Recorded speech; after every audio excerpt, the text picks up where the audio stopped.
Espíritu Santo. Amén. Voy a decir el himno, ustedes lo repiten en su mente y en su corazón.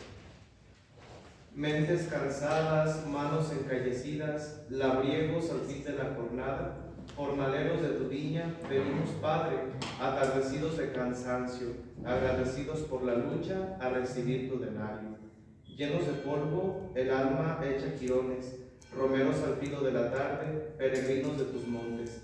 Venimos, Padre, heridos por los desengaños, contentos por servir a tu mesa, a recibir tu denario. Hartos de todo, llenos de nada, sedientos al rogar de tus pozos y hambrientos de tu casa, venimos, Padre, el corazón entre tus brazos, la frente humilde de delitos, a recibir tu denario. Amén. En el nombre del Padre, y del Hijo, y del Espíritu Santo. Amén. Tomen asiento, por favor.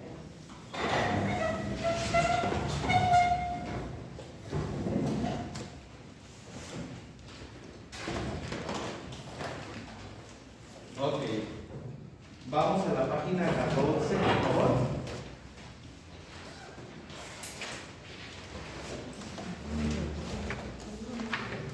Ahora va a venir un redijo, a ver si me doy a entender, porque hagan de cuenta, miren, ese es su libro, ¿verdad?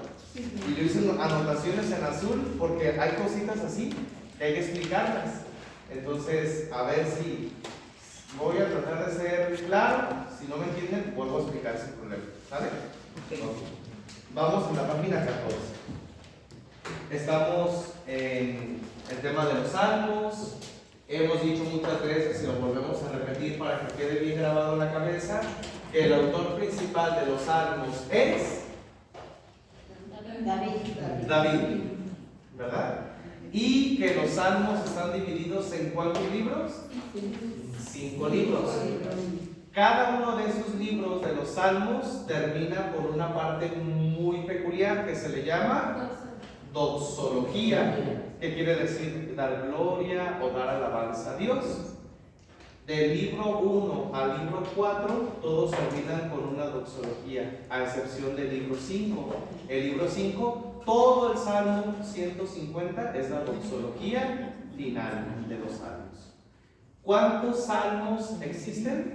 150. Por ahí se hablaba del Salmo 151, pero se decretó en el Concilio de Trento que no era canónico, ¿verdad? Por lo tanto no entra dentro del estudio de la Biblia. Muy bien. Entonces vamos a ver acerca del texto. Dice así, al principio de la página 14 dice el texto. Los salmos fueron escritos originalmente en el idioma hebreo. El idioma hebreo toma los caracteres cuadrados del arameo. Digamos, son lenguas hermanas. Es como, por ejemplo, el español y el inglés, aunque son lenguas distintas, comparten las mismas letras, a excepción de la ñ, que para nosotros existe y en el inglés no, pero se les llama como el alfabeto latino, ¿verdad? Todo lo que es el español, el inglés, el italiano, el portugués. Algunas letrecitas son diferentes, pero la gran mayoría son del lenguaje o del alfabeto latino.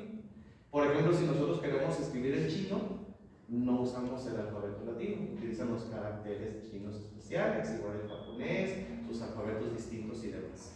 Los salmos fueron escritos en hebreo, y el hebreo tomó los caracteres cuadrados del arameo. ¿Cómo se llama ese alfabeto hebreo? Se le llama alefato. No es alfabeto propiamente, es un alefato. Y se le llama alefato por la primera letra del idioma hebreo, que es así. Bueno, voy a tratar de hacer la cuadradita. Algo así, como una X. Esa letra se le llama alef.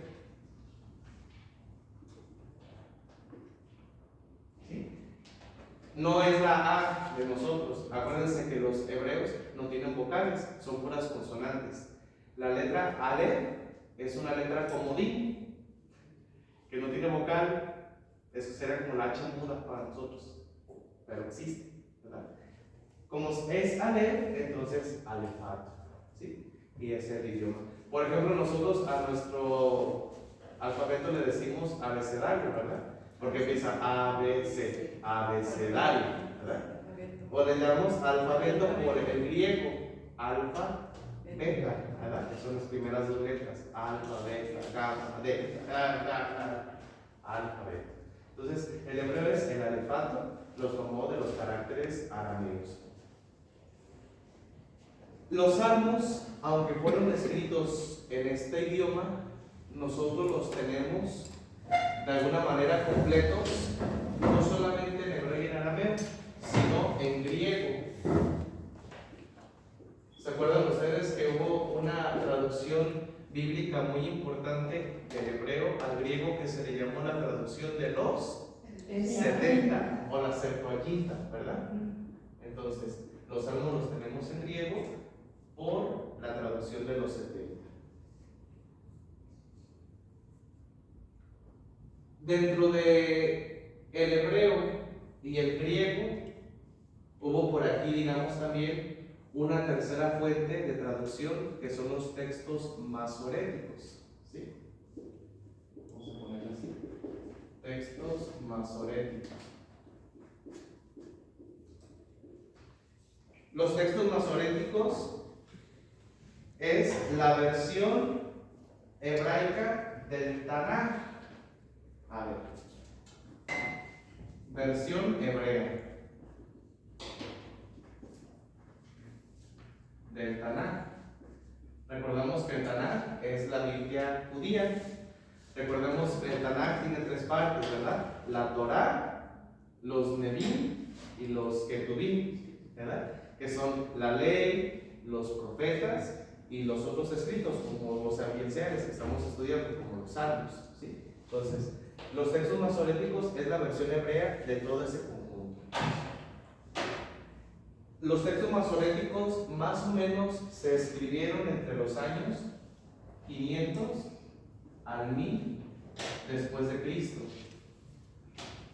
¿Por qué se escribieron los textos masoréticos o quiénes fueron los masoréticos? Copistas. Fueron copistas precisamente que trataban no solamente de copiar, digamos, el idioma original, hacer copias fidedignas, sino de incluir la vocalización. Ese es uno de los grandes logros de los masoretas, ¿sí? Vocalización. Como el hebreo no tiene vocales, pero sí se pronuncian, no se escriben, pero sí se pronuncian, ¿verdad?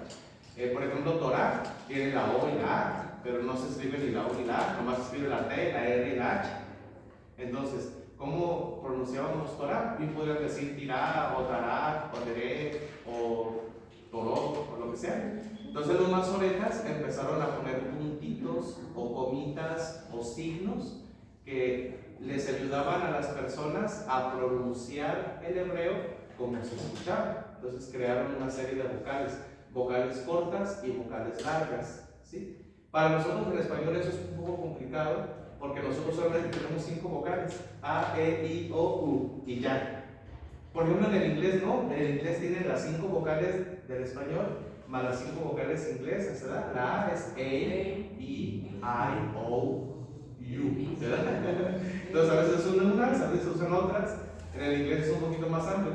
En el francés, ¿no? Que la E con boca de O, que la I. Igual en hebreo tiene vocales cortas y vocales largas que los masoretas incluyeron en una serie de vocalización para darnos a entender cómo se pronunciaba correctamente el idioma. Hubo dos tipos o dos escuelas de masoretas, ¿sí? La escuela de Babilonia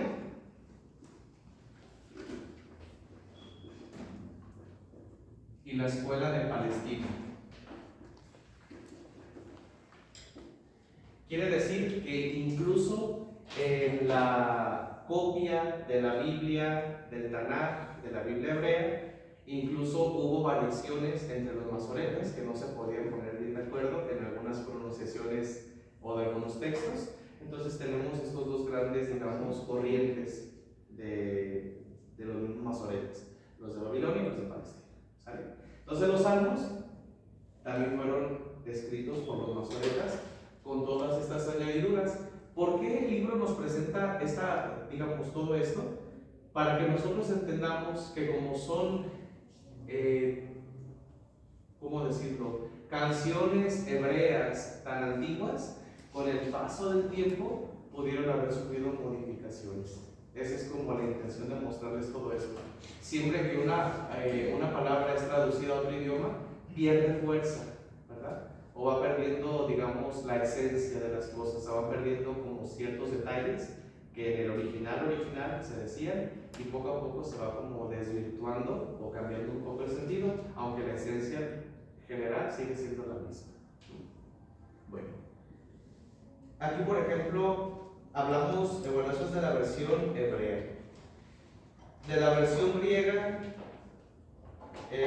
lo más importante que decimos allí pues es acerca de los 70, que lo veíamos la otra vez, que fueron en realidad 72 ancianos que los pusieron a todos juntos, les dieron el Tanaj como lo tenían en ese momento, y cada uno lo tradujo del hebreo al griego con la perfección y la limpieza. Todos tradujeron la misma Biblia. Por eso es algo maravilloso, ¿no? La Biblia de los 70, la Septuaginta. Pero ya digamos, ahora, ¿cómo los salmos pasaron del hebreo y del griego al latín?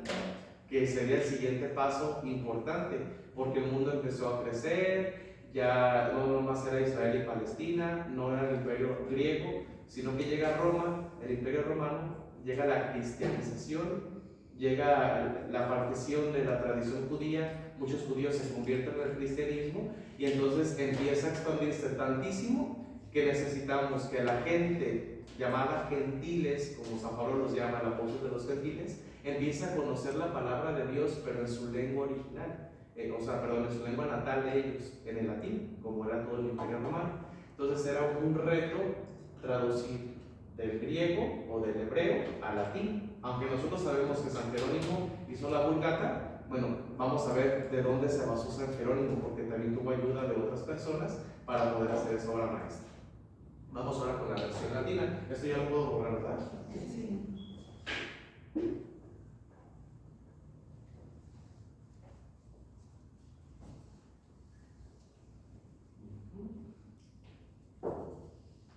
La versión latina, vamos a poner aquí latín. Bueno, nosotros sabemos que la Vulgata es la versión de San Jerónimo, ¿verdad? Pero ahorita vamos a imaginar que la Vulgata no existe, porque vamos a ir antes de la Vulgata. La primera traducción de la Biblia al latín se le llamó Vetus Latina.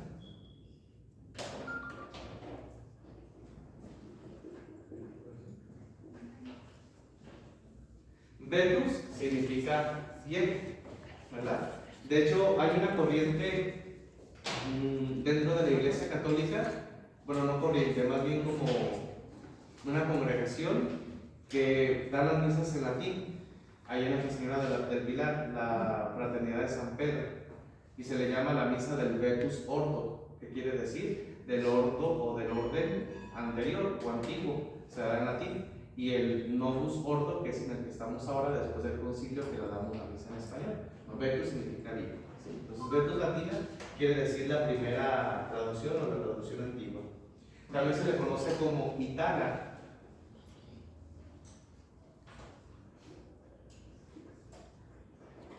Parece Italia, pero es Itala, es la misma, ¿sí?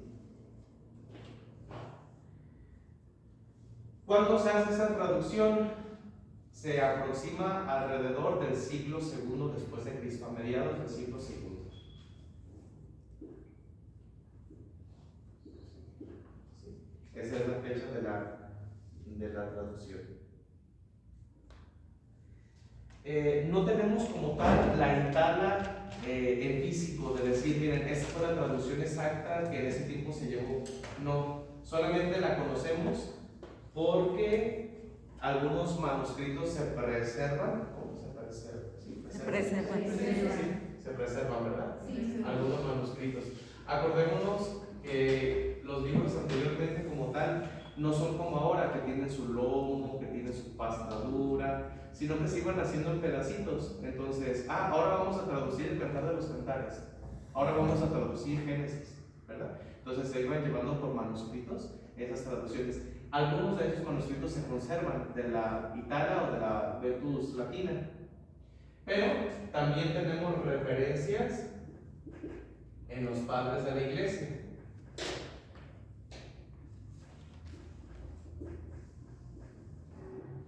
Y aquí entra otra rama del estudio, ya no de la Biblia, sino de la patrología y de la patrística, ¿verdad? A estudiar a los padres de la iglesia, a este estudio se le llama patrología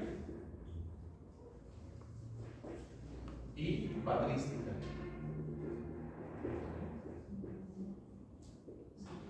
Pareciera que es lo mismo, pero son un poquito diferentes.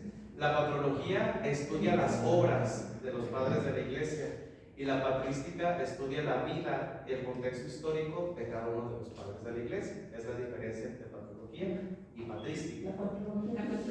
La patrología estudia los escritos de los padres de la iglesia, todo lo que escribieron, sus obras. Vamos a ponerles obras. Y la patrística estudia el contexto histórico de cada uno de los padres de la iglesia. Es la diferencia entre uno y otro. Sería algo hermosísimo, preciosísimo, que tuvieran algún día alguna clase que les hablara de patrología, de buena patrología. Porque la Biblia, pues sabemos, es la primera fuente, ¿no? Donde nosotros tomamos la fe, es el depósito de la fe. Pero en torno a la Biblia, los primeros padres de la iglesia, es decir, los sucesores de los apóstoles, tienen unas reflexiones bellísimas que se toman precisamente de sus escritos, de su vivencia, de la fe, ¿verdad? O sea, los padres de la iglesia es una cosa preciosísima, ¿verdad? Sí. ¿Me hace el favor de repetirme lo que escribí aquí abajo? Abajo está eso.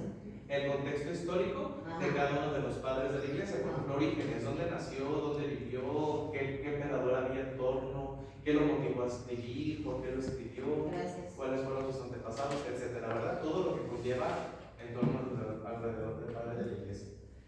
Los padres de la iglesia tienen hay unas obras que, de hecho, aquí viene una sigla que a lo mejor no iban a entender si nada más se les decía así. Dice, por ejemplo, PL 29117, ¿verdad? Todas las obras de los padres de la iglesia van a empezar PL o PG, ¿sí? PL significa padres latinos, PG significa padres griegos. Entonces, hay una colección de obras completas en muchos tomos. Por ejemplo, la de los padres latinos, creo que son 221, algo así, tomos, o sea, libros, 221 libros de los padres latinos.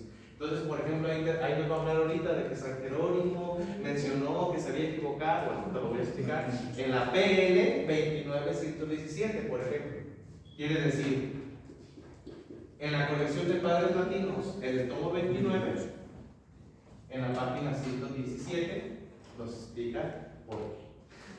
Sí, eso quiere decir. Entonces, cuando vean PG, significa padres griegos. Porque hubo de los dos tipos, ¿verdad? Padres latinos, todos los de Occidente, padres griegos, todos los del Oriente. Los padres latinos tenían como sede Roma, por así decirlo. Los padres griegos era el Imperio Bizantino, todo aquella partecita, que es un poquito más hacia el Oriente. Bueno, eso significa PL y PG para griegos. A petición del Papa San Damaso I, San Jerónimo revisó la Itala. Papa Damaso I le dice a San Jerónimo: quiero que revises la Itala, a ver si está correcta, si está bien. Tú eres un hombre muy docto en el latín y quiero que nos expliques si podemos usar esa Biblia. San Jerónimo revisó la Itala y la acercó a los 70. O sea, San Jerónimo, vamos a ponerla así, San Jerónimo revisó la Itala, la combinó con la Biblia de los 70, ¿sí? Y luego dice que fue tan distorsionada, se dio cuenta de que había sido tan distorsionada la versión de la Itala con la de los 70, que él mismo dice que no está bien. Se quejó de esas. A ver, es que la Itala está mal, o sea, ni siquiera se acerca. O sea, si comparamos el Salmo 1, por ejemplo, empieza a leerlo en latín. Ya me da la idea de lo que está diciendo. Pero me voy a los 70 y leo el Salmo 1 en griego. Y es que hay detalles importantes que acá no nos dice. Entonces se dio cuenta de eso y se da cuenta de que no está bien.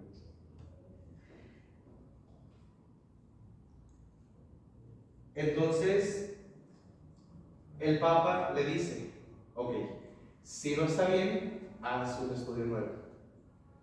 Y entonces San Jerónimo se basa en una nueva tradición llamada Exapla. Déjenme notar esto.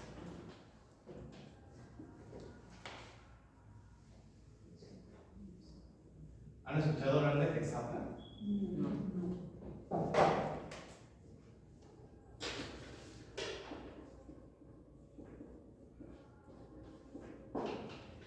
¿A qué le suena la palabra Exapla? Exa. Exa es de 6. De 6. Ok, muy bien. Vamos muy bien. Exapla. Primero vamos a decir que Exapla fue una obra de Orígenes. ¿Sí les había platicado alguna vez de Orígenes, no? Sí. Que Orígenes fue un hombre muy bueno, ¿verdad? Sus escritos son preciosos. Es uno de los padres de la iglesia. Pero no fue canonizado porque cometió el pecado de castrarse a sí mismo. ¿Verdad? Orígenes. Sí, la iglesia no lo reconoce como santo por eso, pero la verdad es que es uno de los padres de la iglesia que tienen tanto amor, ¿verdad? En sus palabras, en sus escritos, y una cabeza impresionante para hacer lo que hizo. Ahorita les voy a decir lo que hizo. Quiere decir, hizo como una exégesis. A ver si me doy a entender. Por ejemplo, a ver, ¿qué versiones de la Biblia traemos aquí? Biblia de América, De Jerusalén. latinoamericana, la Biblia de nuestro pueblo, latinoamericana, la del Verbo Divino, la de Jerusalén latinoamericana, la de Jerusalén, de América, de Jerusalén, de América, de Jerusalén, de América. Ok, más o menos son como 4 o 5 diferentes versiones de la Biblia, ¿verdad? A ver, váyanse al Salmo 1:1.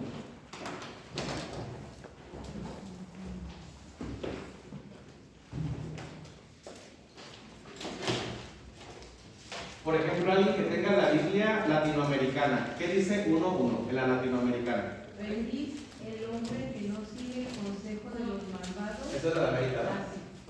Alguien que tenga la latinoamericana. Dichoso el hombre que no va a reuniones de malvados, ni sigue el camino de los pecadores, ni se sienta en la junta de burlones. Ahora vamos con la de América. Feliz el hombre que no sigue el consejo de los malvados, ni se detiene en el camino de los pecadores, ni se sienta con los arrogantes. Ok, vamos con la de Jerusalén. Feliz quien no sigue consejos de malvados, ni anda mezclado con pecadores, ni en grupos de necios. Toma asiento. Ajá, ahora vamos con la de nuestro pueblo. Dichoso quien no acude a la reunión de los malvados, ni se detiene en el camino de los pecadores, ni se sienta en la sesión de los arrogantes. Ahora con la del Verbo Divino. Dichoso quien no sigue el consejo de los malvados, ni en la senda de los pecadores se detiene, ni en compañía de los necios se sienta. Ok, gracias. A ver. Feliz, dichoso, arrogantes, necios, compañía, no te vayas, quédate, vete para acá. Y estamos en el español. O sea que dice lo mismo, nomás De diferente modo, Versiones. es una traducción. A ver, estamos en el español y ya estamos en el siglo XXI donde las computadoras hacen todo. Ahora vamos a ver cuál es la. O sea, no es para que se den cuenta que las versiones cómo cambian de una a otra, aunque es lo mismo, pero cambian palabras. Bueno, la Exapla, como su nombre lo dice, fueron 6 columnas.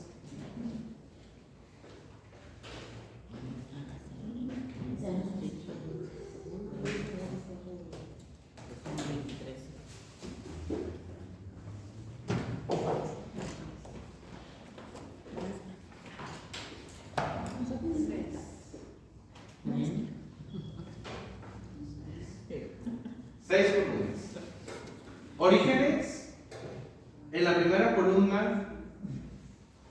escribió la Biblia en hebreo?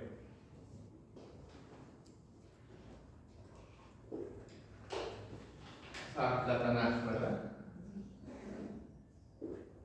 Digo, esta es la Biblia en hebreo.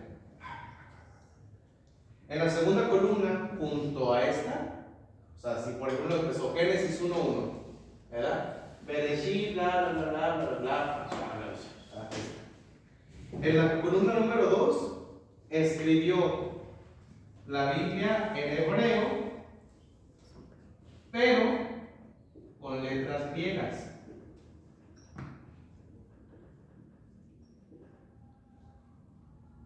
Un ejemplo.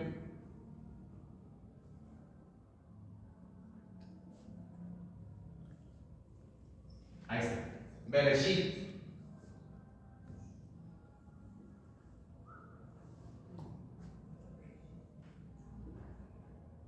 Ahí está. Es lo mismo, pero aquí está escrito bien en su idioma y aquí está escrito con caracteres griegos para que se pueda pronunciar. O sea, un hebreo va a leer esta parte y la va a entender. Un griego, si quiere leer el hebreo para que lo pueda pronunciar, se lo tiene que poner así. Si nosotros lo queremos pronunciar,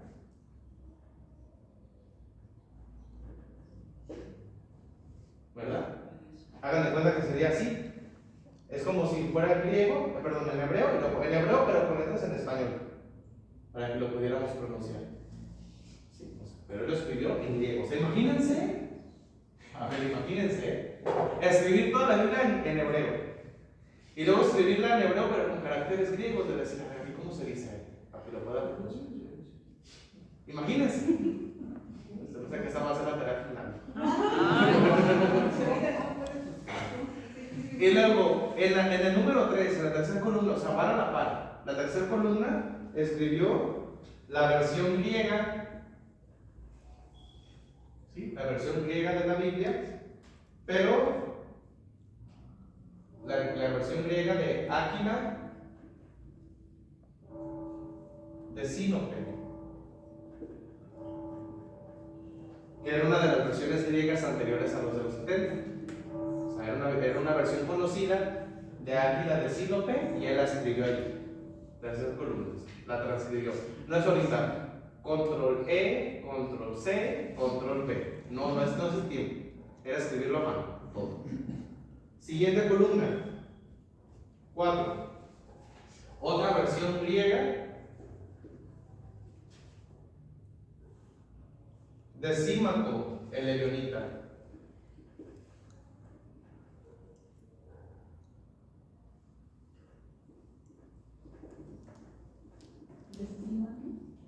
De Símaco, el elionita.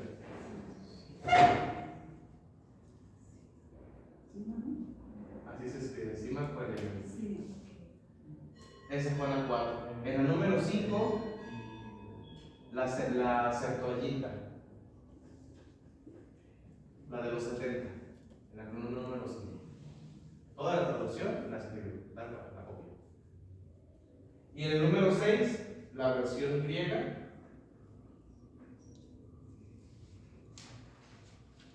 de Teodosion, otro famoso de la época que también había escrito esto. Todo eso era exacto. Imagínense la cantidad de tiempo invertido en hacer todo esto. Porque no nomás es que las haya escrito y ya, o sea, agarraba pergaminos, los partía en 6 y empezaba 1:1, Génesis 1:1 en hebreo, Génesis 1:1 en hebreo con caracteres griegos, Génesis 1:1, la versión griega de Áquila de Sinope, Génesis 1:1, la versión griega de Símaco Leonita, Génesis 1:1, lo que dicen los 70, y Génesis 1:1, la griega de Teodosion. Génesis 1:2. Empezó. ¿Eso se lo aventó San Jerónimo? No. Orígenes. Es la obra exegética. Yo pienso que la obra exegética más importante del más Antiguo extensa Testamento. todavía que lo que hizo San Jerónimo. Claro. Mucho más. San Jerónimo se encargó de leerla. Y de traducción. Y de, ahorita vamos a ver, dice de cernirla, porque estuvo sirviendo ciertas cosas para darle una traducción pura al latino, pero por eso decimos que no es un acto. Pero todo eso es la examen, ¿sale? Cuando escuchen la examen es esto. La última palabra. Teodoción. Teodoción. Teodoción.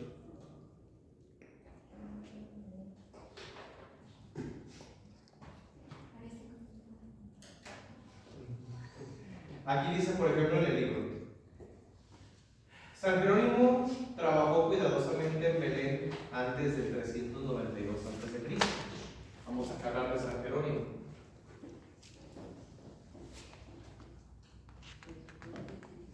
Perdón, después de Cristo.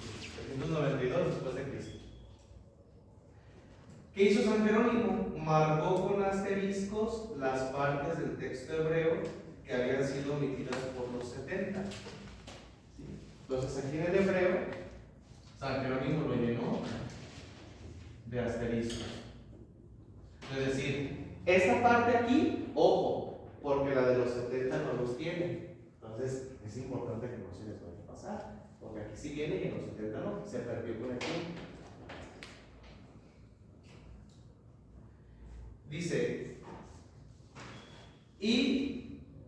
Dice, marcó con asterisco las partes del texto hebreo que habían sido omitidas por los 70 y se las pidió prestadas a Teodoción.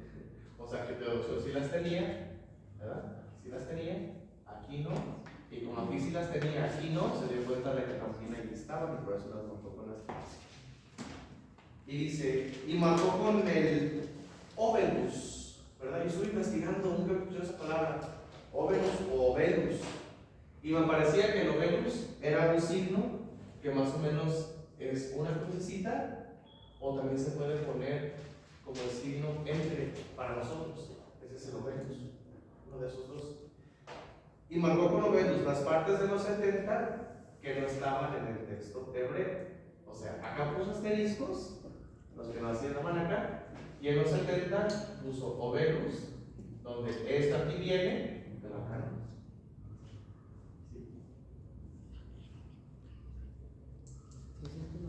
Ay, pues qué difícil.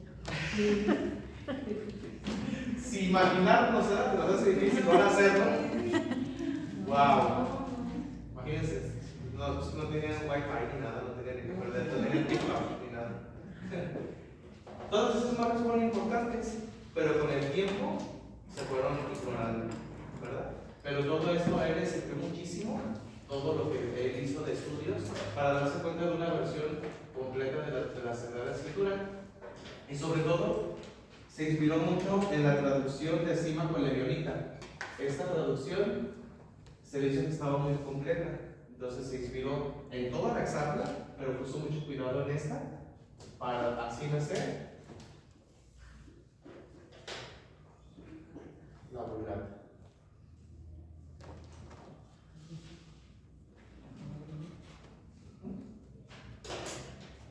Eso es lo que hizo San Jerónimo. Ya vieron ahorita ustedes en el Salmo 1, todos los brincos que dimos. Bueno, eso es pues acerca de lo que es las versiones, que son interesantes que las sepamos. Vamos a ver ahora, dentro de los salmos, no nomás de los salmos, sino de los libros poéticos en general, sobre todo salmos y proverbios. Hay una cosa muy común que se le llama paralelismo, ¿sí? Es lo que vamos a ver ahorita. ¿Qué es el paralelismo en los salmos o en los libros proféticos? Voy a borrar del 1 al 3 de este lado, ¿vale? Que como ya lo pasaron.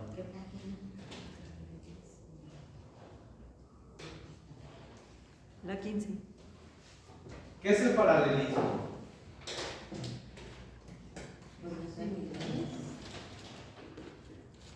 Por ejemplo, a ver, matemáticos.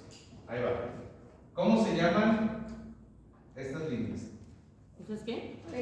Perpendiculares. Perpendiculares. ¿Cómo se llaman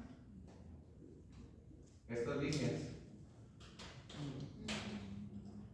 Yo diría conceptos. Pues son dos ¿Algo parecido? encontradas. Convergentes. Convergentes. ¿Y si le pongo así? divergentes. ¿Y si le pongo así? Paralelas. Ajá. Paralelas, ¿verdad? De ahí viene la palabra paralelismo. Son paralelas, ¿sí? Son, o sea, que va como, vamos a ver ahorita que el paralelismo en la Biblia son ideas que van como similares, aunque tienen sus matices. Ahorita vamos a ver cuántos tipos de paralelismos hay.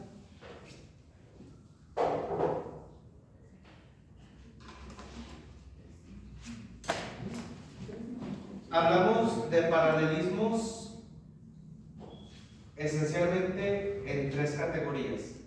Los paralelismos que se les llaman sinónimos, sintéticos, antitéticos. ¿Sí? Son los tres tipos de paralelismo, digamos, principales que se dan en la Sagrada Escritura. Sinónimo, sintético y antitético. En el paralelismo sinónimo, vamos a ponerle así, vamos a ahora ver algunos. Vamos a imaginarnos que son como dos versos o dos líneas, ¿sí? O dos ideas que se dan en un versículo, o en dos, o en un párrafo, etc. Son ideas. La primera idea es repetida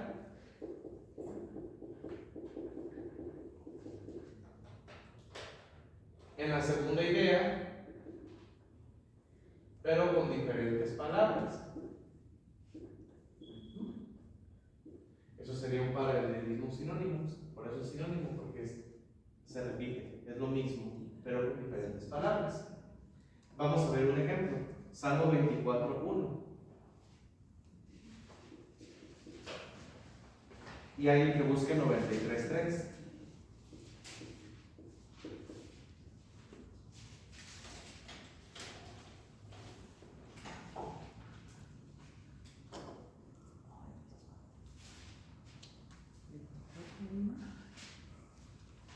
(24:1) y 93:3.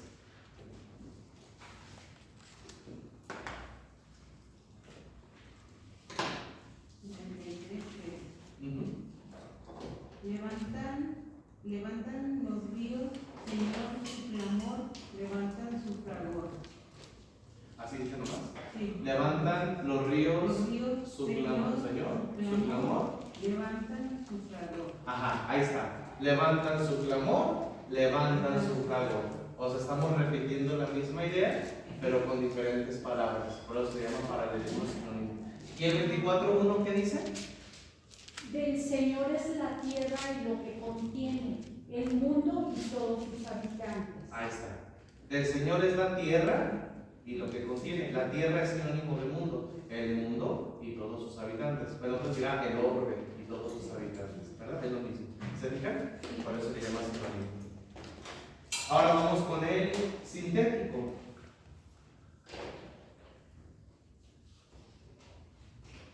En el sintético, la segunda línea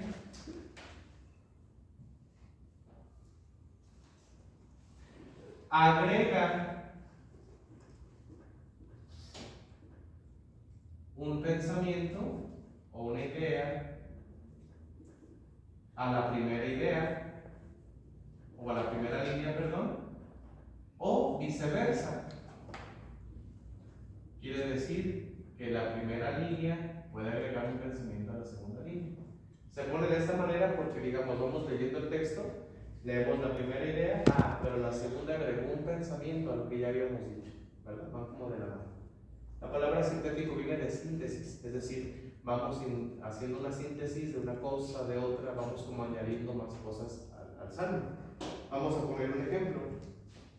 Está el salmo, aquí dice 2:6.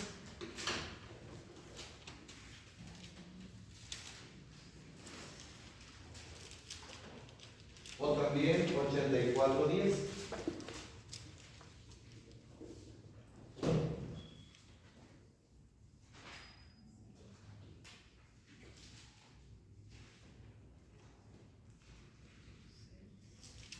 ¿Qué dice, por ejemplo, el 2:6? Yo mismo he establecido a mi rey en Sión, mi monte santo. Ajá. Por ejemplo, dice, yo mismo he establecido a mi rey en Sión. La primera idea. Mi monte santo, o sea, quiere decir, le agrego que Sión es mi monte santo. O sea, voy llevando como un ritmo y la segunda idea agrega un pensamiento, ¿verdad? Al primero. Y 84:10, si alguien estuviera por ahí 84:10. Oh Dios, nuestro escudo mira, fijante en el rostro de tu ungido. Oh Dios, nuestro escudo mira, fijarte en el rostro de tu ungido. oh Dios, nuestro escudo, mira. Oh Dios, nuestro Fíjate. escudo, mira. Ajá. A ver, 84:10. Fíjate en el rostro de tu ungido. A ver, vamos a encontrar aquí. ¿Qué? 84:10. Oh Dios, escudo nuestro, mira, fíjate en el rostro de tu ungido. Oh Dios, escudo nuestro, mira, ¿verdad? Hasta ahí vamos la primera línea. Y después de mirar, no nomás mira, pon tus ojos en el rostro de tu ungido. O sea, va agregando, ¿verdad? No solamente es mira, oh Señor, mira nuestra petición. Pon tus ojos, mira, pon, ¿verdad? Remarca, pero con una idea como que recalca más lo que ya había dicho en la foto. ¿Verdad? Okay. Y los paralelismos antitéticos. En el paralelismo antitético, la segunda línea hace contraste a la primera línea.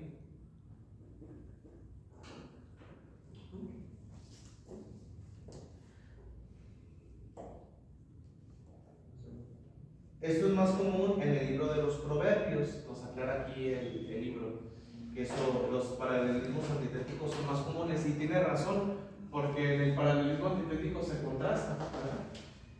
Dice una idea, digamos, hablando del bien y luego mete como reversa, habla del mal, no sé. Pero aquí nos da un ejemplo, nos puso por ejemplo el Salmo 20:8.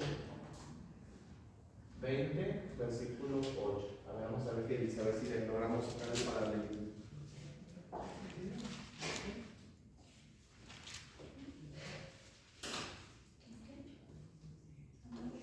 20:8. Unos confían en los carros, otros en los caballos. Nosotros confiamos en el nombre del Señor nuestro Dios. Ahí está, ¿verdad? La segunda línea contrasta. Dice, unos confían en los carros, unos confían en los caballos, primera línea. Pero nosotros, hagan en cuenta que es como si pusiera la palabra pero, que no lo dice. Nosotros confiamos en el Señor. Sería esto, bla, bla, bla, pero nosotros confiamos en el Señor. Por eso es antitético. Ahí está. Sí, sí, todo claro. 28.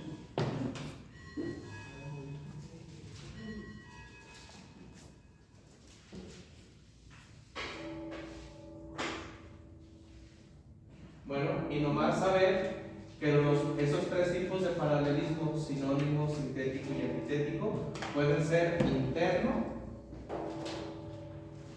o externo, los tres.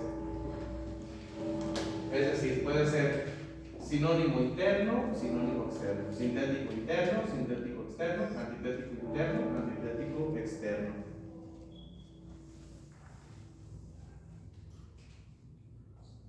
¿Cuál es la diferencia entre uno y otro?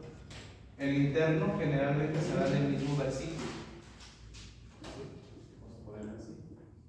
Mismo versículo. Y el externo se da en una extensión de texto más grande. Puede ser varios versículos o en todo el salmo.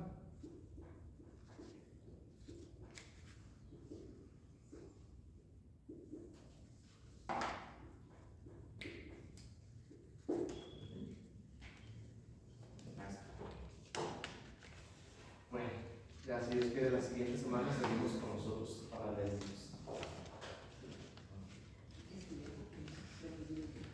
Sí, es que es una materia un poquito compleja.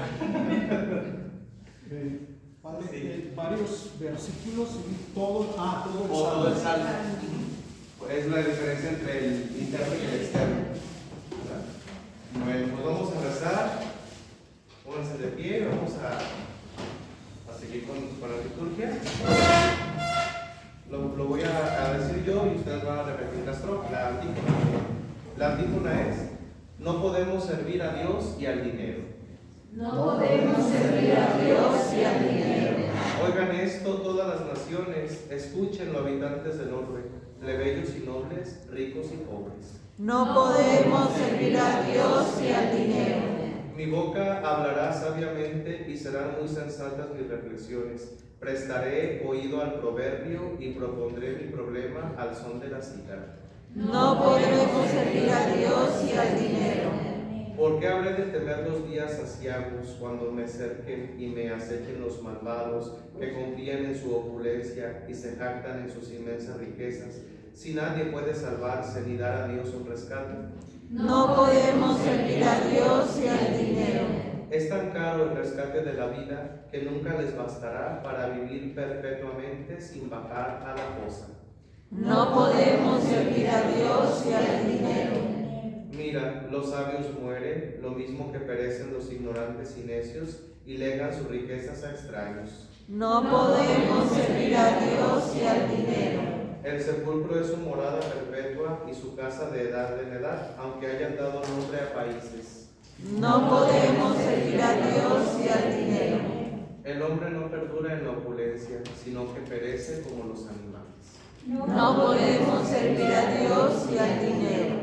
Gloria al Padre, y al Hijo, y al Espíritu Santo. Como era en un principio, ahora y siempre, por los siglos de los siglos. Amén. Nos vemos el próximo martes. Cuídense. Cambien